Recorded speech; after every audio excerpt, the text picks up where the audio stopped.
Under the shimmering lights of El Paso, Texas, a storm was brewing in the squared circle. Two warriors from different generations, two flags waving high. Abner Mares, the undefeated rising star from California with deep Mexican roots, and Eric Morel, the Puerto Rican veteran once known as Little Hands of Steel. This was more than a title fight. It was a clash of timelines. The future against the past. A young lion testing his fangs against a seasoned king who had once roared louder than most. Abner Mares, then just 26, was riding a fierce wave of momentum. Undefeated, fearless, and hungry for greatness. His style? Aggressive, relentless, body first, face later. He had already tangled with some of the best in the bantamweight and super bantamweight divisions, proving himself not just talented, but dangerous. His heart was stitched with grit, his hands tuned for punishment. On the other side stood Eric Morel, a former world champion, 36 years old but not yet ready to surrender. A master boxer. A man who'd tasted the highs and endured the lows of the fight game. He wasn't just fighting Mares that night. He was fighting time. He was fighting doubt. And most of all, he was fighting to prove he still belonged in the brutal world of championship boxing. As the ring announcer's voice echoed through the arena, you could feel the electricity in the air. Puerto Rican and Mexican fans filled the venue with chants and cheers, waving flags, yelling names. The national pride was unmistakable. The bell rang, and it wasn't long before the intentions of each fighter were made brutally clear. Mares stalked forward like a predator on a mission. Morel circled, poised, trying to time the youngster's pressure. What began as a boxing match was about to become a war of wills. From the second round onward, it was clear Abner Mares hadn't come to box. He came to break. Pressure was his gospel, and the body was his altar. He dug his shots low, hooked wide to the ribs, and pounded the air out of Eric Morel's lungs with every step forward. This wasn't finesse. It was punishment. And Mares was brilliant at delivering it.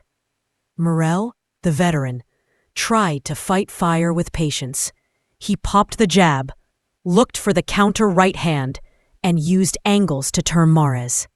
For a few moments, it worked. He landed clean on the younger man. Short uppercuts, right hands over the top, and sharp counters that showed flashes of his old brilliance. But Mares was undeterred. He wasn't there for points. He was there to test how much Morel still had in the tank. By the fourth round, Mares had closed the distance with ruthless consistency.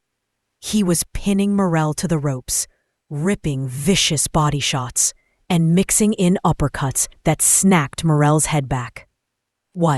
At times, it felt like Morel was drowning, caught in a tide of pressure, unable to find clean water to breathe. But to his credit, he never stopped swinging, never stopped trying to time Mares in between the chaos. The crowd roared with every exchange. Mexican chants echoed across Puerto Rican pride. Flags flew high. Sweat and blood misted the ring. The fight wasn't one-sided, but it was clear who was dictating the tempo. Mares had found his rhythm, and it was violent. Morel's footwork began to slow. His counters came less frequently, but his heart, still iron. He refused to fold, even as Mares continued to stack punishment with every passing round. What began as a technical contest had now morphed into a grueling battle of attrition, and the war was far from over. The third round opened with the same pressure and tempo Abner Mares had been building, but now it had teeth. No longer just quick combinations and range-finding jabs. Mares was stepping in with authority, digging sharp uppercuts and left hooks into the ribs of the veteran Morel. The crowd, sensing a shift in intensity, leaned forward, It felt like Mares was fighting not just to win, but to make a statement. Morel, once a proud champion known as Little Hands of Steel, showed flashes of his former self. He threw counters off the ropes, clipped Mares with short rights, and circled to stay out of danger. But there was something different in Mares' movement. He was reading Morel like a book. Every time the Puerto Rican tried to pivot, Mares was already there, cutting the ring, closing distance, and forcing Morel to trade in a firefight he could no longer control.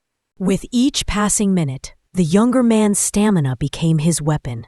While Morel had skill, Mares had youth, hunger, and the confidence of a fighter stepping into his prime. He doubled his hooks to the body and followed them upstairs with blistering right hands. Morel's gloves went high, but his legs couldn't escape. Mares, like a crashing tide, was slowly drowning the former champion under a rising wave of pressure. By the end of round 5, Morel's breathing was heavier. The punishment was piling up, and Mares, he was just getting warmed up. Eric Morel wasn't just a name on a record. He was a former world champion, a technician, a proud warrior who had climbed the mountain once and knew what it took to stay there. And in the middle rounds, despite the storm Mares was bringing, Morel showed why his nickname was earned in blood. In round 6, he fought back, not with the same youthful energy, but with timing and guile. He found a home for the right hand, cracking Mares' head back with sharp counters. For the first time in the fight, Mares was made to hesitate. Morel shifted angles, slipped under combinations, and let off his own flurries to remind everyone. He wasn't here to be anyone's stepping stone. But Mares wasn't rattled. He adjusted like a seasoned pro. In round 7, he re-established control, using his jab not just to set up power shots, but to blind Morel's rhythm. He'd throw 4-punch combinations, then pivot out before Morel could fire back. And when he went to the body, the sound echoed like a hammer slamming. Still, Morel refused to go quietly.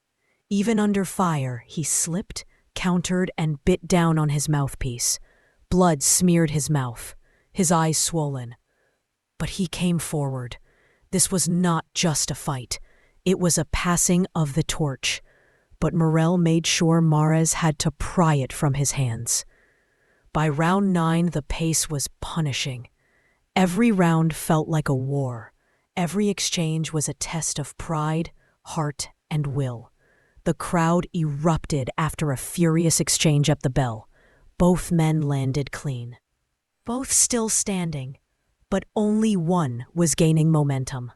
The championship rounds. The final chapters. This is where legends are made or broken. Abner Mares stepped into the 10th round like a man possessed. He wasn't just fighting to win rounds. He was fighting for legacy, for validation, for that WBC Super Bantamweight crown. And he knew if he poured it on now, there would be no questions left. Morel, bruised and battered, stood defiant. His body betrayed him, but his spirit hadn't. He covered up tight, but Mares broke through with piercing uppercuts, snapping his head back. Hooks followed to the ribs. You could see the fight being drained from Morel, yet he still swung back. Pride does that to a man. By round 11, Mares was in complete control, a machine in motion. He targeted the body with precision, then fired over the top with clean rights. His footwork kept him out of danger. His combinations kept Morel from resetting. It was clinical. It was cruel. And it was conclusive. The final round came. The crowd rose. Mares, still bouncing on his toes, gave one last surge. He wanted to finish strong, maybe even stop the legend. But Morel, defiant to the last second, traded until the final bell. When it rang, both men raised their arms. But only one man had truly won. The judges confirmed what everyone already knew. Unanimous decision. All 3 cards for Abner Mares, and with that, the new WBC Super Bantamweight champion was crowned. In that ring stood a young man who had walked through fire to claim greatness. And across from him, a veteran who gave everything he had. 2 warriors, 1 torch passed, 1 crown claimed. A new king had arrived.